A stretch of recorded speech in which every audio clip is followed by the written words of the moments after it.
السلام علیکم ورحمۃ اللہ وبرکاتہ۔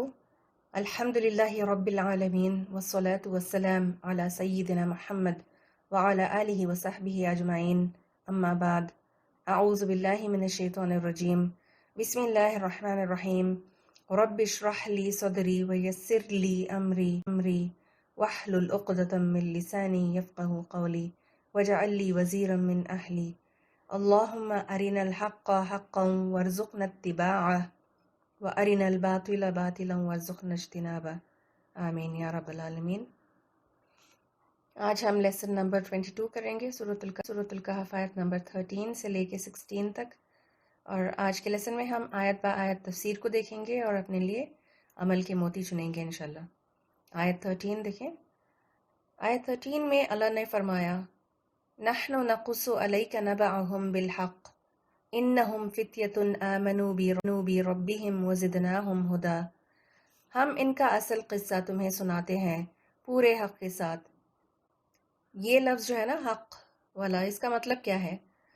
حق کے کئی معنی ہوتے ہیں۔ پہلا معنی سچائی اور صداقت ہے کہ اللہ تعالیٰ نے اس قصے کو پورے سچائی کے ساتھ سنایا ہے جس میں کوئی جھوٹی بات نہیں ہے، اور دوسرا معنی حق کا رائٹ کے معنوں میں ہے، جسے حق اور حقوق جو ہم کہتے ہیں نا، تو اس کے معنی میں۔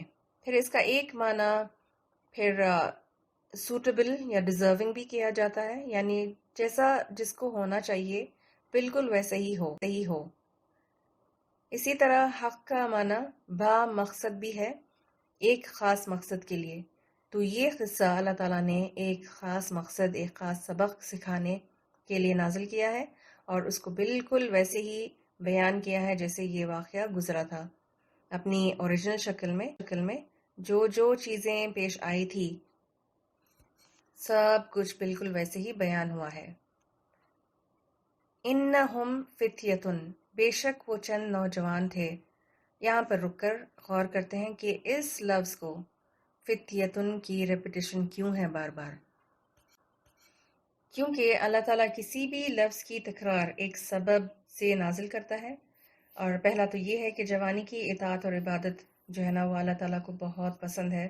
جب ہر دوسرا بندہ اپنے کیریئر میں، کام اور جاب میں، بزنس میں، یا پھر عورتوں کا گھریلو زندگی میں اور پھر دنیاوی گلیمر اور رونقوں میں مشغول رہتے ہیں، اس وقت جب کوئی الگ ہو کر اللہ کی عبادت کرتا ہے تو اس کا اجر بھی بہت بڑا ہے، اور اللہ ایسے بندے کی خوب قدردانی بھی کرتا ہے جو اپنی زندگی، اپنی جوانی کا وقت جو ہے اس کی عبادت میں لگاتا ہے۔ دوسرا یہ ہے کہ نبی صلی اللہ علیہ وسلم کو اشارہ مل رہا تھا کہ بڑے بڑے لوگوں کی بے رخی اور طعنوں سے اور اپنے بڑوں کی اذیتوں اور تکلیفوں سے نہ گھبراؤ، کیونکہ یہ بڑے لوگ، مالدار اور طاقتور لیڈرز جو تھے مکہ کے، وہ تو ماننے والے نہیں، لیکن اللہ تعالیٰ اس ایک لفظ کی تکرار کی وجہ سے نبی صلی اللہ علیہ وسلم کو تسلی دے رہے ہیں کہ آپ غم نہ کرو، ان کی جوان اولادیں آپ صلی اللہ علیہ وسلم کا ساتھ دیں گے۔ اور یہی ہوا، مکہ کے جتنے بھی ظالم اور جبار لوگ تھے ان کے بیٹے نبی صلی اللہ علیہ وسلم کے وفادار بن گئے تھے۔ اس میں کیا سبق ملا؟ اتنا حصہ جو ہے نا آیت کا، یہ تو بہت ہی پہلا حصہ ہے، پوری آیت بھی ہم نے نہیں پڑھی ابھی۔ تو آیت کے اس حصے سے ہمیں یہ سبق ملتا ہے کہ جوانی کی عمر صرف دنیاوی کاموں میں نہیں گزارنا چاہیے، اور گنوانا بھی نہیں چاہیے، کیونکہ یہ جو دنیا کا ہم جمع کریں گے مال و متاع اور سامان وغیرہ، یہ تو بیکار و فنا ہو جائے گا۔ کچھ نہ کچھ حصہ، کچھ وقت اللہ کی عبادت میں گزارنا چاہیے۔ انہم فتیۃ آمنوا بربہم، وہ چند نوجوان تھے جو اپنے رب پر ایمان لائے تھے۔ یہ بھی غور کرنے کا مقام ہے، اللہ تعالیٰ نے ان کی کس خوبی کو نمایاں کیا ہے۔ یہ نہیں کہا کہ وہ بہت پڑھے لکھے تھے، حسین تھے، یا مالدار تھے، بڑے پیسے والوں کے گھرانوں سے تھے۔ یہ سارا کچھ تو ہمیں تفسیروں میں ملتا ہے۔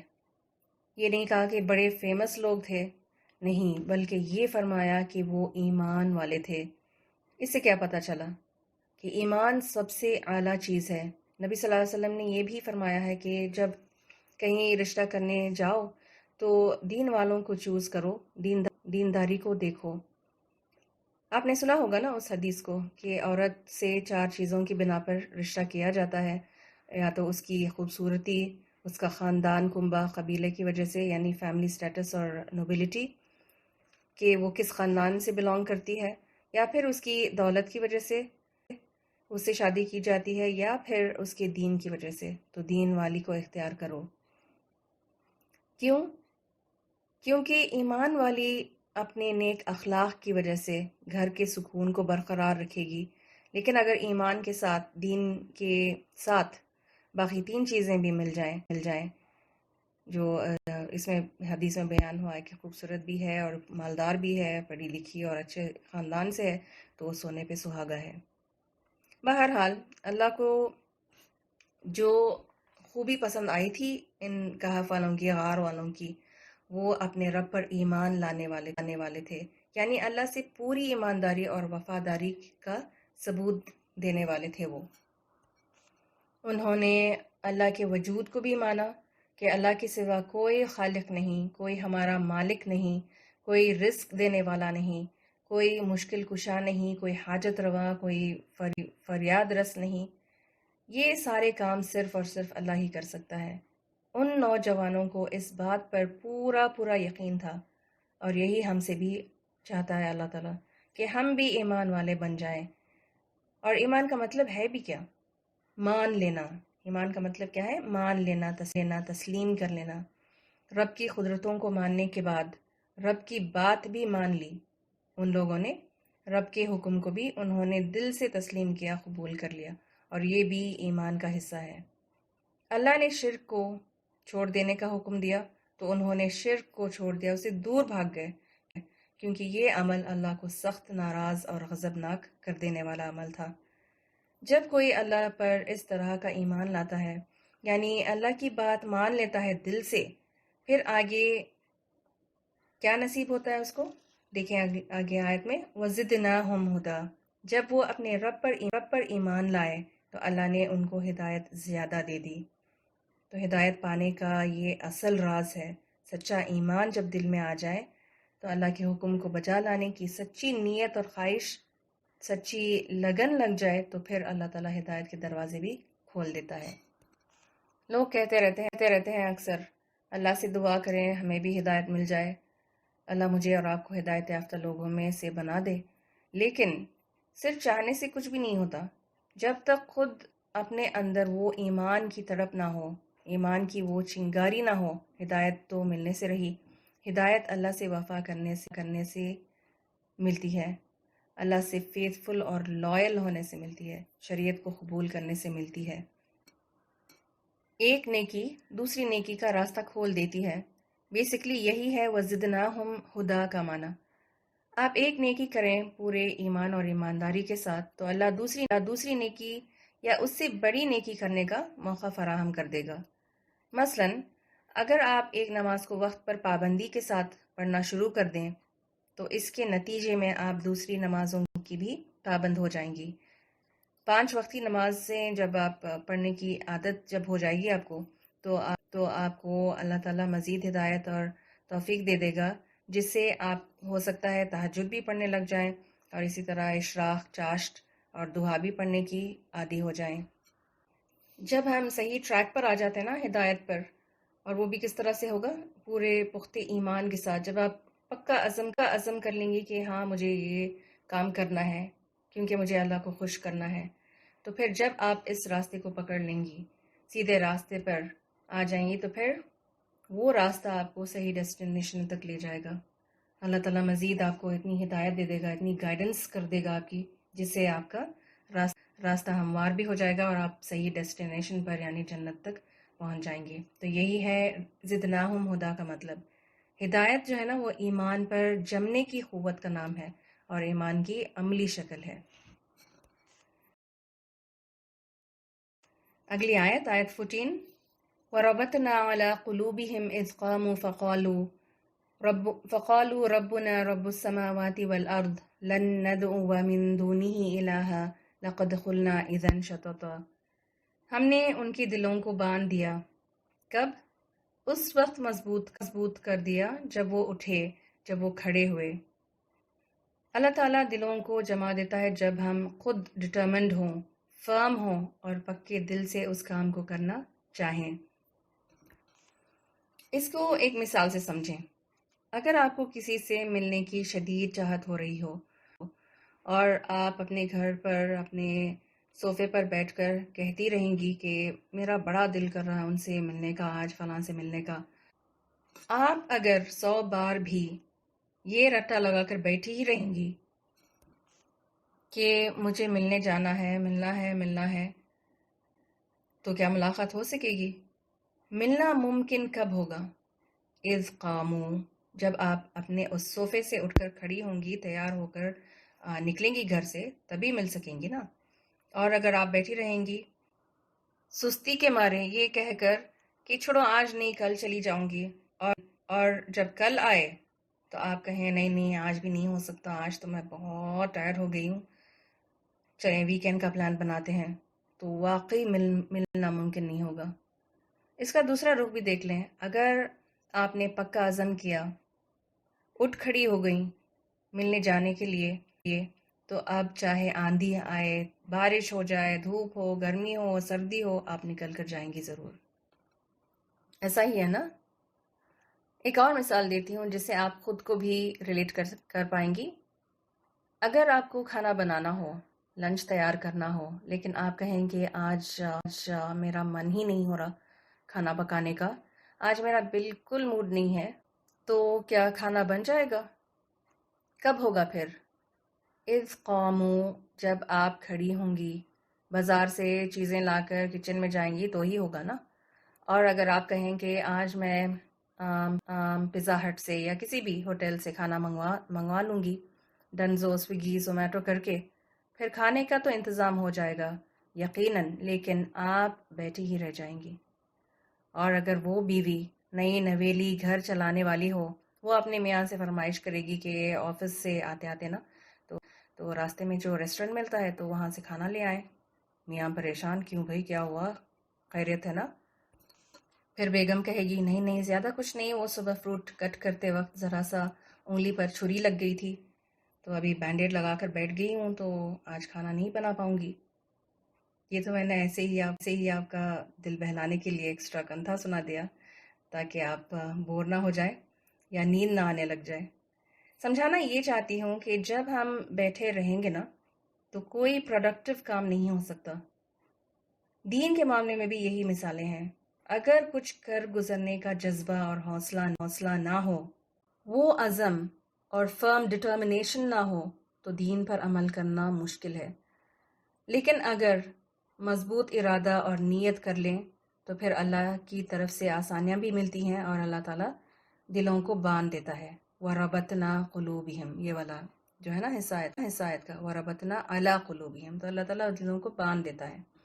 نبی صلی اللہ علیہ وسلم اگر اکیلے کھڑے نہیں رہتے، دین کو سیریسلی نہیں لیتے، تو کیا دنیا بھر میں اسلام پھیل سکتا تھا؟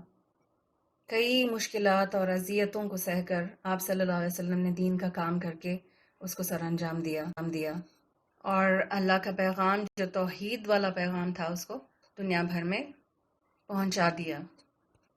اور اسی طرح سے اللہ تعالیٰ ہر ایمان والے کو اسٹیڈ فاسٹنس اور استقامت عطا فرماتا ہے۔ وہ ربطنا جو ہے نا، یہ باندھ دینے والی بات، تو اس کی تفسیر ہے یہ۔ اور اس میں یہ ہے کہ کہف والوں کو کس طرح سے اللہ تعالیٰ نے باندھا ان کے دلوں کو، ان کے دل کا جو خوف اور جو گھبراہٹ تھی اور مستقبل کا جو غم تھا، ان کو فکر جو تھی، ان سب چیزوں کو اللہ تعالیٰ نے ان کے دلوں سے نکال دیا۔ اب وہ کون سی چیزیں ہیں جو ہمیں دین پر، شریعت پر عمل کرنے نہیں دیتی؟ سبھی کو پتا ہے دین میں، شریعت میں کیا حلال ہے، کیا حرام، کیا جائز ناجائز، سارا کچھ سب کو پتا ہے۔ شادی بیاہ میں میتوں کا کیا حکم ہے شریعت میں، یہ بھی پتا ہے، لیکن صحیح کام کرنے سے کیا چیز رکاوٹ بنتی ہے؟ قرآن میں اس کا ذکر اللہ تعالیٰ نے کئی آیتوں میں واضح کر دیا کہ لوگ دین کی طرف اس لیے نہیں آتے کیونکہ ان کا ایمان کمزور ہے، ان کو آخرت پر یقین نہیں ہوتا، قیامت کے دن پر حساب کتاب کا ڈر نہیں ہوتا، دنیا کی اتنی زیادہ محبت ان کے دلوں میں ہوتی ہے کہ وہ دنیا میں ہی ڈوب جاتے ہیں، اور ہر بات سے اوپر، ہر بات سے الگ لوگوں کا ڈر. ہائے وہ کیا کہیں گے، وہ کیا سوچیں گے، وہ ہم سے ناراض ہو جائیں گے، ان کو کیا جواب دیں گے، ان کے تانے بھی سننے پڑیں گے. یہ کیفیات، یہ جذبات جو ہے نا دلوں میں کوٹ کوٹ کر بھری ہوئی ہے، اور یہی چیز ہے جو ہمیں دین پر عمل کرنے سے روکتی ہے. اور جب تک یہ ڈر دل سے نہیں نکلتا نا، اس خوف سے باہر نہیں آئیں گے، تو دین پر عمل کرنا، وہ تبدیلی لانا مشکل ہوگا. یہ نوجوان جو تھے نا کہف والے، یہ بہت ہی زیادہ مضبوط ایمان والے تھے، اسی لیے اتنی جرت تھی ان میں. جتنا مضبوط ایمان اتنا زیادہ حوصلہ اور بڑی جرت ہوتی ہے، اور کمزور ایمان والوں میں یہ جرت نہیں ہوتی. وہ تو فلو ود دا ونڈ والا معاملہ کرتے ہیں، سب کر رہے ہیں نا، ان کا تو کوئی نقصان نہیں ہو رہا ہے، الٹا فائدہ ہی ہو رہا ہے، تو ہم کیوں نہ کریں. تو اس طرح کی جو ایٹیٹیوڈز ہیں نا، تو اس میں یہ ہے کہ ہم اپنے ایمان کو کمزور کر بیٹھتے ہیں. آیت کے اگلے حصے میں ان غار والوں کے حوصلے کا ذکر ملتا ہے. فَقَالُوا رَبُّنَا رَبُّ السَّمَاوَاتِ وَالْأَرْضِ لَن نَّدْعُوَ مِن دُونِهِ إِلَٰهًا لَقَدْ قُلْنَا إِذًا شَطَطًا. اس کا مطلب کیا تھا؟ انہوں نے اعلان کر دیا کہ ہمارا رب تو بس وہی ہے جو آسمانوں اور زمین کا رب ہے، ہم اسے چھوڑ کر کسی دوسرے معبود کو نہ پکاریں گے. اگر ہم نے ایسا کیا تو بالکل بیجا بات کریں گے. وہ لوگ اپنے ظالم بادشاہ کے ظلم کے آگے نہیں جھکے، کیونکہ اللہ کے حکم کے سوا کسی کی سننا انہیں گوارا نہیں تھا. وہ اللہ کے سوا کسی دوسرے کو رب کا درجہ نہیں دینا چاہتے تھے. اور دیکھیں انہوں نے اور کیا کہا تھا، لن ندعو من دونی، ہم اللہ کو چھوڑ کر کسی دوسرے معبود کو نہ پکاریں گے، کسی سے دعا نہیں کریں گے، کسی اور کو پکار کر کچھ نہیں مانگیں گے. دعا بھی عبادت ہے نا، عبادت کی ایک شکل ہے، اور دعا صرف اللہ سے کرنی چاہیے. اور بیسکلی دوسرے الفاظ میں وہ لا الہ الا اللہ کہہ رہے تھے، یعنی ہم اللہ کے سوا کسی دوسرے کو الہ یا معبود نہیں مانتے. انہوں نے توحید کی گواہی دی، اور یہ لوگ جو تھے وہ اپنے دور کے مسلمان تھے. اور پھر کہتے ہیں اگر ہم ایسا کام، یعنی اللہ کو چھوڑ کر کسی دوسرے کو پکارا، کسی دوسرے سے دعا کی، کسی دوسرے کے آگے سجدہ کیا، اللہ کے علاوہ کسی دوسرے کی عبادت اگر ہم کریں، تو تب ہم بالکل بیکار اور فضول بات کریں گے، ہم شرک کر بیٹھیں گے، اور شرک کرنے والے کبھی کامیاب نہیں ہو سکتے اللہ کے نزدیک. پھر ہم بھی مشرک ہو جائیں گے، اور مشرکوں کی طرح نقصان اٹھائیں گے. کہاں پر؟ قیامت کے دن بھی، اور آخرت میں بھی، اور دنیا میں بھی. آیت 15 هؤلاء قوم اتخذوا من دونه آلهة لولا يأتون عليهم بسلطان بين فمن أظلم ممن افترى على الله كذبا. پھر انہوں نے آپس میں ایک دوسرے سے کہا، یہ ہماری قوم تو رب کائنات کو چھوڑ کر دوسرے خدا بنا بیٹھی ہے، یہ لوگ ان کے معبود ہونے پر کوئی واضح دلیل کیوں نہیں لاتے؟ آخر اس شخص سے بڑا ظالم کون ہو سکتا ہے جو اللہ پر جھوٹ باندھے. یہ نوجوان حیرانی کا اظہار کر رہے ہیں کہ اپنی قوم پر، یعنی اپنی سوسائٹی کے لوگوں پر، اپنے گھر والوں اور بڑوں پر، کہ یہ لوگ کیوں شرک کر رہے ہیں. اتنی عقل مندی ہے ان کے پاس، اتنے ایکسپیرینس لوگ ہیں، تجربے کار ہیں، اتنے عمر رسیدہ ہیں، ان کو کیوں نہیں سمجھ میں آ رہی ہے حقیقت؟ کیوں نظر نہیں آ رہا کہ صحیح اور غلط کیا ہے؟ ان کو کیا پڑی ہے شرک کرنے کی؟ اور سوچنے والی بات بھی ہے، ان کی ساری ضروریات جو ہے وہ اللہ تعالیٰ پورا کر رہا ہے، کوئی اور اس میں شریک نہیں ہے، کوئی ان کو زندگی نہیں دے رہا، نہ اولاد دے رہا ہے، نہ رزق دے رہا ہے. تو پھر یہ لوگ اللہ کی عبادت کو چھوڑ کر پتہ نہیں کیوں دوسروں کو پوج رہے ہیں، دوسرے غیر اللہ کے وفادار بنے ہوئے ہیں. اور تو اور وہ کوئی دلیل بھی، کوئی پروف یا کوئی سند، کوئی ایویڈنس پیش نہیں کر سکتے اپنے اس کام کا، کہ جو وہ کر رہے ہیں وہ حق ہے اور یہی سچائی ہے. مومن ہمیشہ اپنی حجت میں دلیل پیش کرتا ہے، دلیل سے بات کرتا ہے. فمن اظلم، شرک سب سے بڑا ظلم ہے، سب سے بڑا جھوٹ ہے. یہ ایسا گناہ ہے جس کو اللہ معاف نہیں کرتا اگر بندہ توبہ نہ کرے اپنی زندگی میں شرک سے۔ اور دوسری طرف توحید یعنی صرف اللہ کی عبادت کرنے والوں کے ہر گناہ کو اپنی رحمت سے اپنی مہربانی سے اللہ تعالیٰ معاف کر دیتا ہے، کیونکہ اس نے اللہ سے وفا کیا تھا۔ لیکن کہف والوں کی قوم، ان کے لوگوں نے شرک کو پسند کیا اور دوسروں کو بھی اسی پر جما کر رکھا ہوا تھا۔ وہ کیوں؟ تاکہ دنیا کا نقصان نہ ہو جائے۔ اللہ کو ناراض کرنے میں کوئی حرج نظر نہیں آیا تھا ان کو۔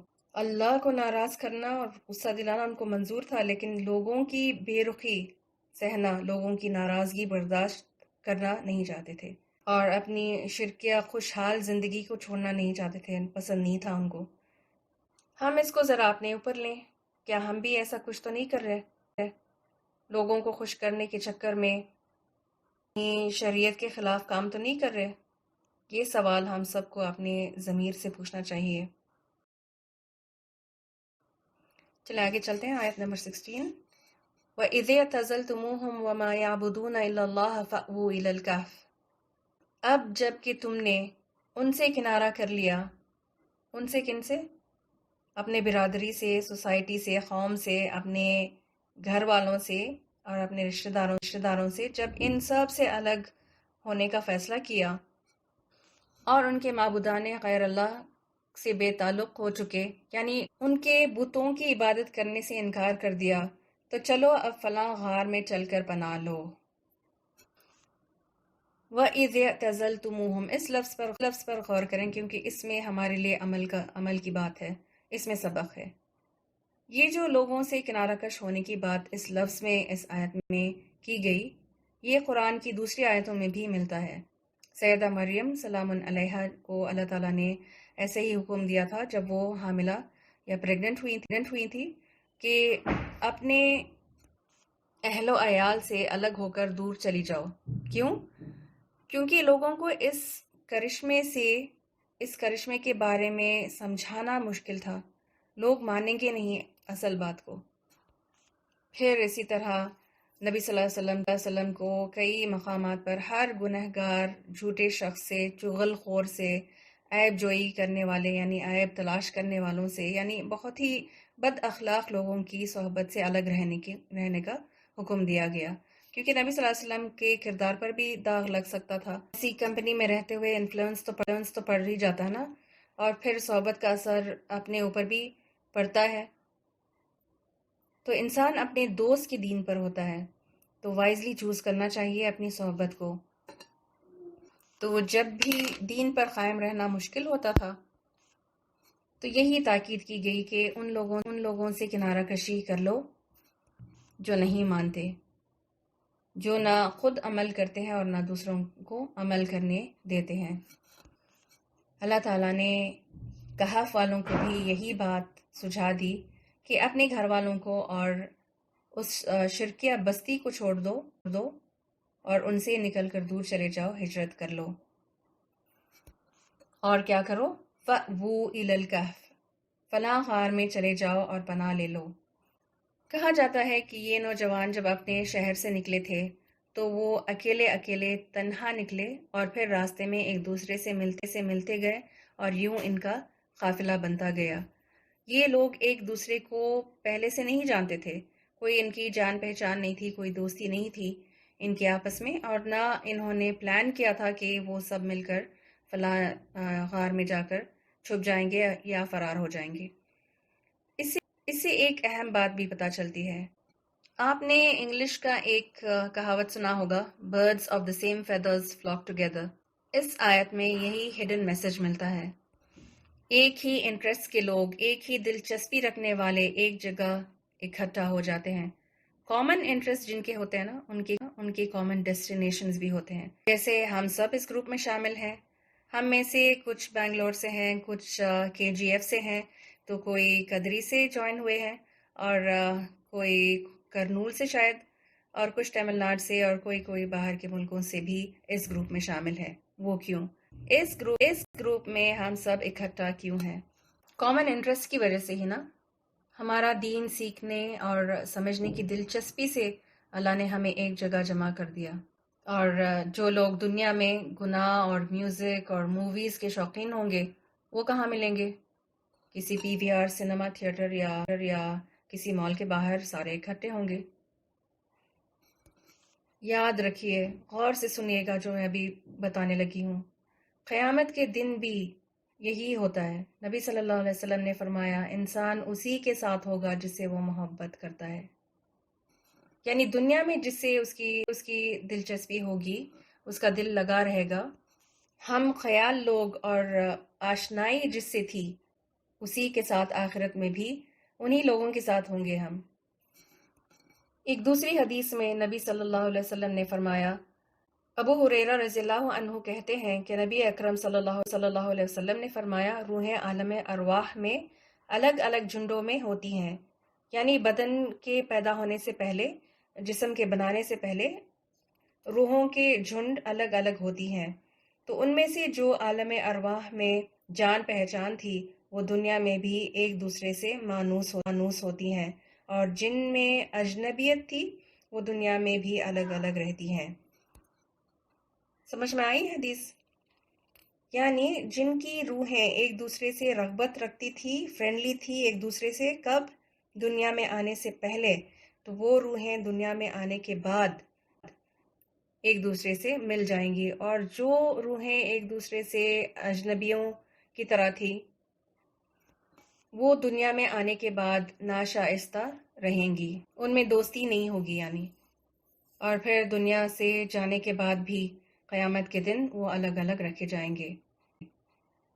تو جو لوگ دنیا میں ایک مقصد کے لیے ساتھ جڑے رہتے ہیں نا، وہ آخرت میں بھی انہی کے ساتھ اٹھائے جائیں گے، جنت میں بھی انہی کے ساتھ ہوں گے۔ تو اسی پرنسپل کے تحت اللہ سبحانہ تعالیٰ نے غار والوں کو ایک جگہ اکٹھا کر دیا، ان کو ملا دیا۔ اور کہاں پر ان کو اکٹھا کیا تھا؟ غار میں، کہف میں نا۔ تو آپ نوٹ کر رہے ہیں یہ جو کہف کا لفظ ہے یہ بھی بار بار آ رہا، تو یہ لفظ بھی کہف والا یہ بھی بہت اہم ہے۔ نبی صلی اللہ علیہ وسلم پر جب سب سے پہلی وحی جو نازل ہوئی تھی تو آپ صلی اللہ علیہ وسلم کہاں پر تھے؟ غار حرا میں نا۔ اور جب آپ صلی اللہ علیہ وسلم نے مدینہ کی طرف ہجرت شروع کی تھی تب بھی نبی صلی اللہ علیہ وسلم کے ساتھ ابو بکر صدیق رضی اللہ عنہ غار میں ہی چھپ گئے تھے، غار میں پناہ لی تھی، اور وہ کون سا غار تھا؟ غار ثور۔ اور ان دا فیوچر جب دجال کا خروج ہوگا تو لوگ کہاں جا کر پناہ لیں گے؟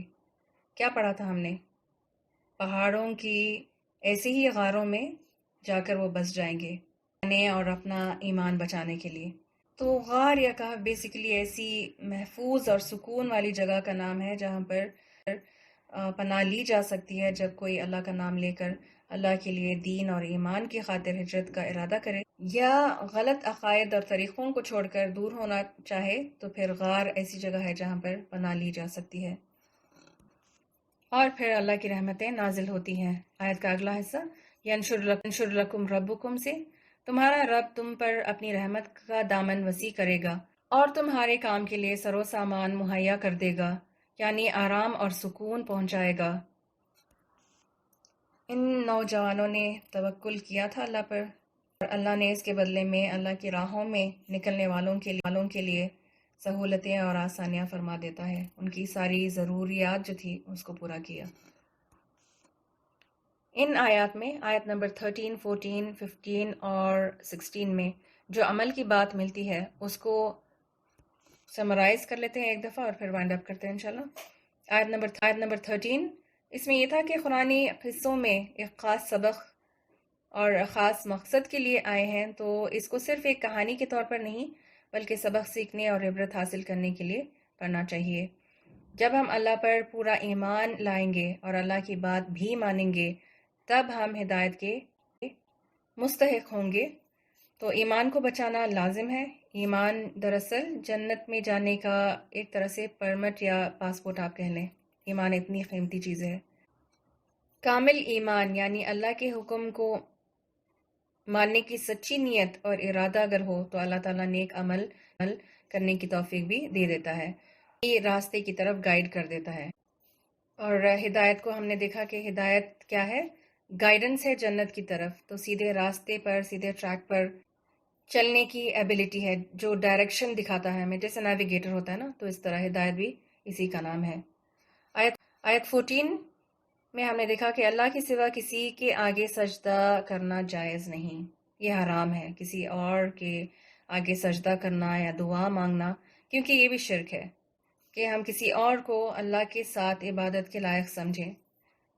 سچے ایمان والے غلط عقیدے اور غیر شرعی یعنی شریعت کے خلاف کام نہیں کرتے، مضبوط ایمان والے شریعت کے پابند ہوتے ہیں، اس کو دیکھا تھا۔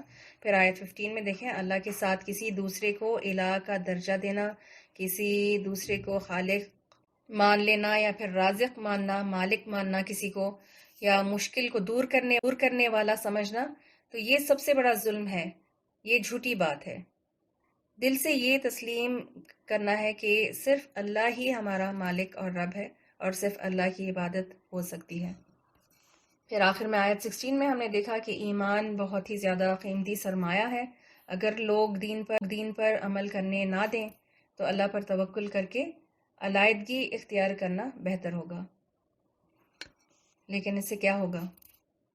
دنیا کا نقصان ہوگا نا، لیکن یہ دنیا کا جو نقصان ہوگا وہ ٹیمپرری نقصان ہوگا، لیکن بالآخر دنیا میں اللہ کی رحمت پہنچے گی، اور قیامت کے دن بہترین اجر و ثواب ملے گا ہمیشہ کے لیے۔ پھر ہم نے دیکھا کہ لوگوں کے ڈر سے شریعت کے خلاف نہیں چلنا چاہیے، لوگوں کو خوش کرنے کے لیے دین میں کمپرومائز کرنا عقل مندی نہیں۔ اللہ کے لیے جب آپ لوگوں کی بے رخی، لوگوں کی ناراضگی اور باتوں کو برداشت کر کے اللہ کا حکم بجا لائیں گے تو کچھ دیر بعد اللہ تعالیٰ خود موافقت پیدا کر دے گا اور ان ناراضگیوں کو دور کر دے گا، یا پھر یہ کہ اللہ تعالیٰ آپ کو ایسے ایمان والوں سے ملا دے گا جو آپ کے ہم خیال ہوں اور آپ کے ایمان میں اضافہ کر دیں گے۔ امید ہے کہ نوٹ کر لیا ہوگا آپ نے ان پوائنٹس کو۔ چلیں جی، نبی صلی اللہ علیہ وسلم کی ایک دعا کے ساتھ اختتام کرتے ہیں۔ اللہم انی اعوذ بک من الہم والحزن والکسل والجبن والبخل وولع الدین وغلبۃ الرجال۔ اے اللہ، میں تیری پناہ چاہتی ہوں فکر سے اور غم سے، کمزوری سے اور سستی سے، یعنی بیٹھے رہ جانے سے، پھر بزدلی سے اور بخیلی سے یعنی کنجوسی سے، اور قرض کے بوجھ سے، اور لوگوں کے سخت غلبے سے یعنی لوگوں کے خوف اور ڈر سے، لوگوں کا مجھ پر حاوی ہو جانے سے، یا اللہ تیری پناہ چاہتی ہوں۔ اللہم آمین۔ بارک اللہ لی ولکم فی القرآن الکریم ونفعنی وإیاکم بالآیات وذکر الحکیم، وآخر دعوانا ان الحمد للہ رب العالمین۔ سبحانک اللہم وبحمدک، نشہد ان لا الہ الا انت، نستغفرک ونتوب الیک۔ السلام علیکم ورحمۃ اللہ وبرکاتہ۔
أعوذ بالله من الشيطان الرجيم. بسم الله الرحمن الرحيم. نحن نقص عليك نبأهم بالحق إنهم فتية آمنوا بربهم وزدناهم هدى وربطنا على قلوبهم إذ قاموا فقالوا ربنا رب السماوات والأرض لن ندعو من دونه إلها لقد قلنا إذا شططا هؤلاء قومنا اتخذوا من دونه آلهة لولا يأتون عليهم بسلطان بين فمن أظلم ممن افترى على الله كذبا وإذ اعتزلتموهم وما يعبدون إلا الله فأووا إلى الكهف ينشر لكم ربكم من رحمته ويهيئ لكم من